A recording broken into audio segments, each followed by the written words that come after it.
Good morning students. आज हम बहुत ही इंपॉर्टेंट टॉपिक पे चर्चा करने वाले हैं। इसका नाम है क्लोरोप्लास्ट।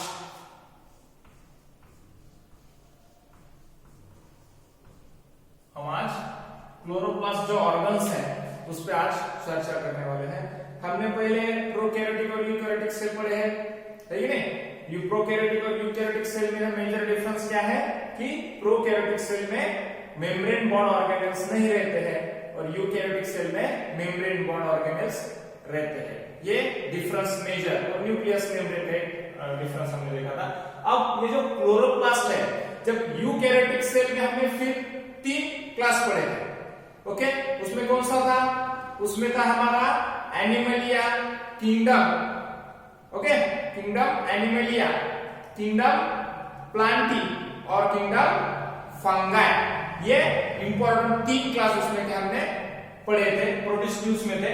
अब जो किंगडम एनिमलिया और प्लांटी, इसमें एक मेजर डिफरेंस क्या था कि जो एनिमल्स के सेल है, यूकैरियोटिक एनिमल्स के सेल है, उसमें क्लोरोप्लास्ट प्रेजेंट नहीं रहता, उसमें क्लोरोप्लास्ट एब्सेंट रहता है। अब ध्यान में रखने की बात क्या है, तो क्लोरोप्लास्ट ये खाली प्लांट सेल में ही मिल सकता है। ऐसा समझने बात को, ये प्लांट सेल में मिल सकता है, ओके? यूकैरियोटिक सेल में मिलेगा और यूकैरियोटिक सेल में कौन से? प्लांट सेल में मिल सकता है, ओके? अब देखिए ये क्लोरोप्लास्ट का स्ट्रक्चर में से आज हम खाली 2 बातें पढ़ने वाले हैं इस लेक्चर में। कौन कौन से? एक तो क्लोरोप्लास्ट के नंबर और क्लोरोप्लास्ट का शेप, डिफरेंट नंबर और डिफरेंट शेप आज हम पढ़ने वाले हैं। उससे पहले हम इसकी डिस्कवरी पढ़ने वाले हैं, क्लोरोप्लास्ट की डिस्कवरी, ओके? अब ये जो डिस्कवरी है, इसको डिस्कवर किया था एंटन वैन लीवेनहुइज, जो शास्त्रज्ञ है, जो साइंटिस्ट है। It was discovered by Anton van Leeuwenhoek. इस साइंटिस्ट ने इसे डिस्कवर किया था और इसे जो टर्म दिया था प्लास्टिड्स, वो किसने दिया था? स्किम्पर।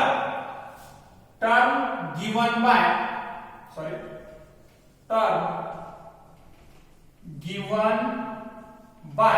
किसने दिया था टर्म? स्किम्पर। स्किम्पर इस साइंटिस्ट ने ये क्लोरोप्लास्ट का जो टर्म है, जो नाम है, वो स्किम्पर इस साइंटिस्ट ने दिया था, ओके? अब जब क्लोरोप्लास्ट है उसे हम डायमॉर्फिक ऑर्गेनेल्स भी कहते हैं। क्या कहते हैं उसे? डायमॉर्फिक ऑर्गेनेल्स भी कहते हैं। डायमॉर्फिक ऑर्गेनेल्स क्यों कहते हैं? क्योंकि ये जो क्लोरोप्लास्ट है इसके 2 टाइप है, ग्रैनुलोसाइट्स जिसमें ग्रैनुल्स रहेंगे और कुछ अग्रैनुल्स रहते हैं। इस वजह से उसे डाय बोले तो 2 मॉर्फिक है, उस वजह से ग्रैनुल्स और अग्रैनुलोसाइट्स उसमें क्लोरोप्लास्ट के 2 टाइप हम पढ़ सकते हैं, ओके? अब हम उसके नंबर के बारे में, नंबर पर सेल, ये क्लोरोप्लास्ट सेल में कितने नंबर में हो सकता है? अगर कोई क्लोरोप्लास्ट सेल में एक ही है, एक क्लोरोप्लास्ट पर सेल अगर ऐसा है, तो वो एग्जांपल हम ले सकते हैं क्लैमाइडोमोनास का। क्लैमाइडोमोनास जो ऑर्गेनेल्स है, जो ग्रीन algae है, उस ग्रीन algae के जो सेल है, उस सेल में, एक सेल में खाली एक ही क्लोरोप्लास्ट प्रेजेंट रहता है कि नहीं? और दूसरा एग्जांपल हम कौन सा ले सकते हैं? यूलैथ्रिक्स। क्या है एग्जांपल? यूलैथ्रिक्स ये एग्जांपल है, ये भी ग्रीन algae है, उसमें भी एक ही सेल में एक ही क्लोरोप्लास्ट, यूलोथ्रिक्स उसे कहता है, यूलोथ्रिक्स, उसमें एक सेल में एक ही क्लोरोप्लास्ट प्रेजेंट रहता है, ओके? और क्या है? 1 to 16 क्लोरोप्लास्ट पर सेल, एक से 16 नंबर तक भी क्लोरोप्लास्ट हो सकते हैं। वो किसमें है? जो स्पाइरोगैरा, जो ग्रीन algae है, ये ग्रीन algae है, तो स्पाइरोगैरा में उसके सेल में कितने नंबर में हो सकते हैं? 1 to 16 नंबर में क्लोरोप्लास्ट उसमें हो सकते हैं, ओके? अब देखिए और नंबर बढ़ सकते हैं, कितने हैं? 20 to 40 क्लोरोप्लास्ट पर सेल। ये किसमें होगा? ये है हायर प्लांट्स, जो है उस हायर प्लांट्स में क्लोरोप्लास्ट के नंबर कितने हो सकते हैं? 20 to 40 क्लोरोप्लास्ट एक सेल में 20 से 40 तक क्लोरोप्लास्ट हो सकते हैं। ओके, और इसके नंबर ज्यादा बढ़ सकते हैं, 5000 क्लोरोप्लास्ट पर सेल, 5000 भी हो सकते हैं। वो किसमें है, internodal cell of Chara plant, internodal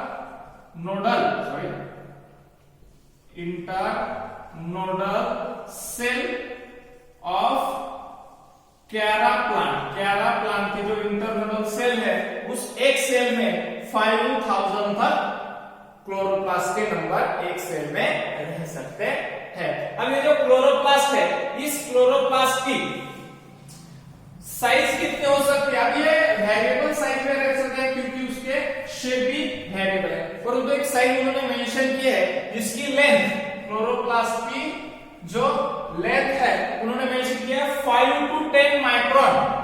कितनी है, 5 to 10 माइक्रोमीटर।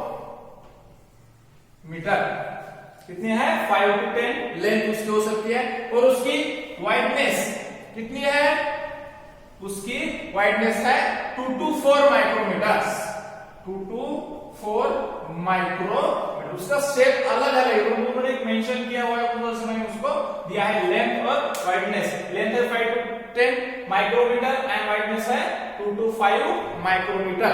ओके, इस तरह से उसकी लेंथ और वाइडनेस भी इधर हो जाती है। अब रह गया उसका शेप।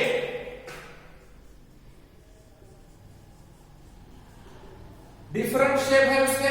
पहला हम देखेंगे कप शेप। फर्स्ट शेप कौन सा देखेंगे, कप शेप। इसे हॉर्स शू शेप भी कहा जाता है। ये जो कप शेप है, हम उसका पहला एग्जांपल जो लिया है क्लैमाइडोमोनास, क्लैमाइडोमोनास में ये कप शेप में रहते हैं। एग्जांपल क्या डालेंगे इसमें, क्लैमाइडोमोनास का एग्जांपल ले सकते हैं। कप शेप बोले या हॉर्स शू शेप, उसको इसका शेप किसका रहता है, क्लैमाइडोमोनास का शेप ऐसा रहता है।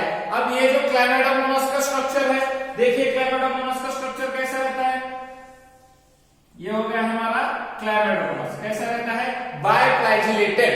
क्लैमाइडोमोनास कैसा है, बायफ्लैजिलेटेड अलगाई है। अब ये जो बायफ्लैजिलेटेड अलगाई है, तो इसके अंदर ये है क्लोरोप्लास्ट। ये क्या है, क्लोरोप्लास्ट। और इस क्लोरोप्लास्ट के अंदर ग्रीन पिगमेंट्स है। इस क्लोरोप्लास्ट के अंदर क्या है, ग्रीन पिगमेंट्स प्रेजेंट रहते हैं। ओके, ये अंदर क्या है, ग्रीन पिगमेंट्स। ओके, तो ये हो गया कप लाइक, कप शेप या हॉर्स शू शेप भी आप इसे कह सकते हैं। ये पहला शेप हो गया। दूसरा शेप है गिरडल शेप। दूसरा है गिरडल शेप। अब दूसरा एग्जांपल ले सकते हैं गिरडल शेप का, यूलोथ्रिक्स। कौन सा है, यूलोथ्रिक्स। एग्जांपल कौन सा लेंगे, यूलोथ्रिक्स का एग्जांपल हम गिरडल शेप में ले सकते हैं। अब ये जो यूलोथ्रिक्स है, तो यूलोथ्रिक्स कैसा रहता है, ये जो उसका लोअर सेल है, समझिए ये यूलोथ्रिक्स का ये है लोअर सेल। अब जो लोअर सेल रहता है अटैच रहता है सबस्ट्रेटम को। ये अटैच है, लोअर सेल अटैच है सबस्ट्रेटम। ओके, सबस्ट्रेटम को अटैच है। अब जो सबस्ट्रेटम को अटैच हुआ जो लोअर सेल है उसमें क्लोरोप्लास्ट एब्सेंट रहता है।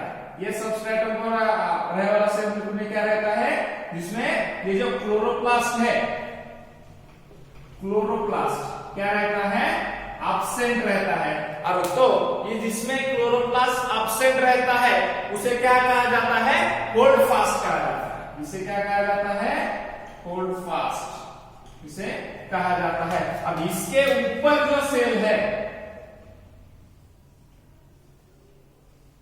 ये जो सेल है, अब ये सेल अटैच रहते हैं, यूनिसेलुलर ऑर्गेनेल्स है, और ये कैसे रहते हैं, अटैचमेंट पे रहते हैं। तो इस एक सेल में नंबर तो हमने बताया यूलोथ्रिक्स के कितने हैं, 1 क्लोरोप्लास्ट पर सेल। तो एक सेल में कितने, एक ही क्लोरोप्लास्ट रह सकता है।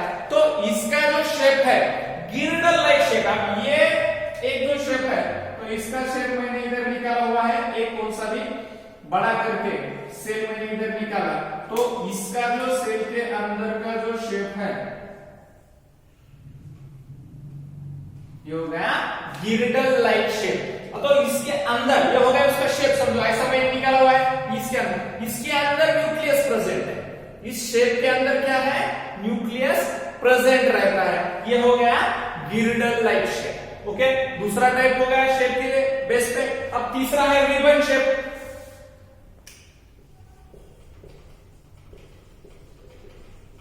तीसरा है रिबन शेप। अब ये रिबन शेप किसमें होगा, आगे का एग्जांपल है स्पाइरोगेरा। जो स्पाइरोगेरा अलगाई है उसका क्लोरोप्लास्ट कैसा रहता है, रिबन शेप। ये स्पाइरोगेरा भी उसी तरह की यूनिसेलुलर है। ये इधर दूसरा सेल उसको अटैच है, तीसरा सेल अटैच है, चौथा सेल अटैच है। मैं इसके अंदर क्या निकाल रहा हूं, तो इसके अंदर मैं ये क्लोरोप्लास्ट निकाल रहा हूं। अब ये हो गया रिबन शेप क्लोरोप्लास्ट। समझ में आया, ये है रिबन शेप का क्लोरोप्लास्ट उसके अंदर प्रेजेंट है। अब इस क्लोरोप्लास्ट के नंबर आपको मैंने बोर्ड पे लिखे दिए हैं। कितने हैं स्पाइरोगेरा के अंदर, 1 to 16 क्लोरोप्लास्ट पर सेल। तो इसमें 1 भी रह सकता है, 5 भी रह सकते हैं, 10 भी रह सकते हैं, 16 तक एक सेल के अंदर भी हो गया रिबन लाइक, है क्या। इसका शेप कैसा हो गया, रिबन लाइक। तो इसका एग्जांपल कौन सा लेंगे रिबन लाइक का, स्पाइरोगेरा।